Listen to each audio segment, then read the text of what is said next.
ராமநாதபுரம் மாவட்டம் கமுதி தாலுகா இடைச்சுவர்ணி கிராமத்தில் ஆண்டாண்டு காலமாக நடந்து வருகிற ஸ்ரீ இருளப்ப சுவாமி, ஸ்ரீ வல்லப கணபதி, ஸ்ரீ பாதாள பெச்சியம்மன், ஸ்ரீ மாரியம்மன் திருக்கோவில்களுக்கு பெரியோர்கள் அனைவரும் ஒன்று சேர்ந்து இந்த பகுதி மக்கள் எல்லாம் சேர்ந்து நடத்தக்கூடிய ஒரு மிகப்பெரிய திருவிழாவாக இங்கே நடைபெற்று கொண்டிருக்கிறது. இந்த திருவிழாவை பொறுத்தளவில் ஜாதி மதங்களுக்கு அப்பாற்பட்டு அனைத்து சமுதாயமும் இந்த விழாவிலே கலந்து கொள்வார்கள். குறிப்பாக ஆட்டுக்கடாய் கமுதி முஸ்லிம் சமூகத்தை சேர்ந்தவர்கள் கூட ஆட்டுக்கடாய் வழங்கி இருக்கிறார்கள். இது போன்ற விழா எங்களுடைய மூதாதையர் காலத்திலிருந்து நடந்த விழாவை நாங்களும் இப்போ இருக்கிற தலைமுறையும் ஒன்றுபட்டு எந்த ஒரு பாகுபாடும் இல்லாமல் ஜாதி மத அரசியல் அனைத்துக்கும் அப்பாற்பட்டு இந்த விழாவை தொடர்ந்து நடத்தி கொண்டிருக்கிறோம். பொதுமக்கள் இன்று சமையல் செய்யப்பட்ட ஆட்டுக்கடாய், கோழி வேலை, படையல் சாமிக்கு, அதாவது பாதாள பேச்சியம்மனுக்கு படையலிடப்பட்டிருக்கிறது. இன்னும் சிறிது நேரத்திலே 5000 பேருக்கு மேல் வரக்கூடிய பொதுமக்களுக்கு அசைவ உணவு அன்னதானம் மிக சிறப்பாக இன்னும் சிறிது நேரத்திலே நடைபெறும் என்பதை இடைச்சுவரணி கிராமத்தின் சார்பிலே தெரிவித்துக் கொள்ளப்படுகிறது. என்னுடைய பெயர் ஆர் ராஜேந்திரன்.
இல்லை ஒன்றை மட்டும்தான் வரும்.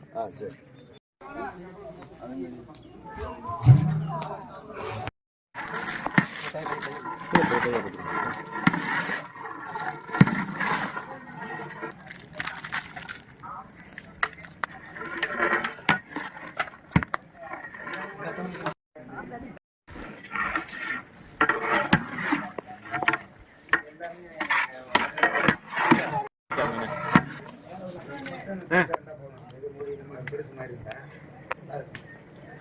மோட்டர் நல்லா இருக்கு.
ஆனால் கணபதி அவர்கள் ரூபாய் 1001 நன்கொடையாக வழங்கியுள்ளார். அவர் கிராமத்து இளைஞர்கள் எல்லாரும் இங்க வந்து நம்ம விவசாயிகளும் நாம் தான் சிறப்பாக அனைத்து சேர்ந்த தனுஷ்கோடி தேவர் வீடியோ அவர்கள் ரூபாய் 1001 நன்கொடை 500 ரூபாய் நன்கொடையாக வழங்கி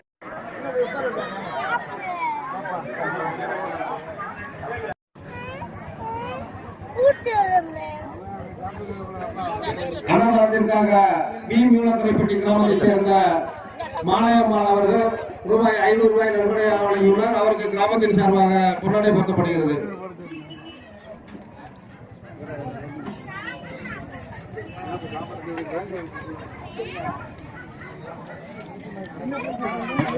அன்னதானத்திற்கு கே வாகைக்குளம் கிராமத்தைச் சேர்ந்த முருகன் வழிவிட்டால் அவர்கள் 500 ரூபாய் நன்கொடையாக வழங்கியுள்ளார். அவருக்கு நமது கிராமத்தின் சார்பாக பொன்னாடை போர்த்தப்படுகிறது.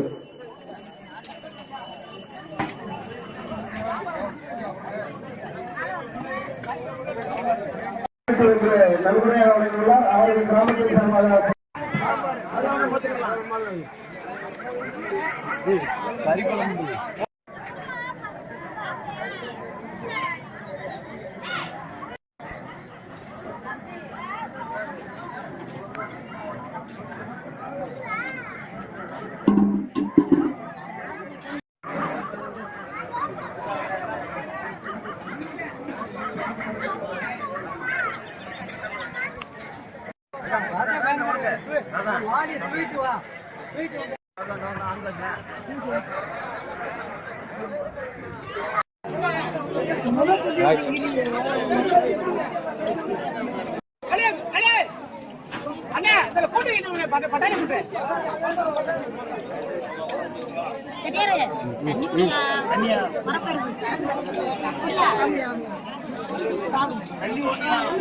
இது மூணாவது கும்பிடு.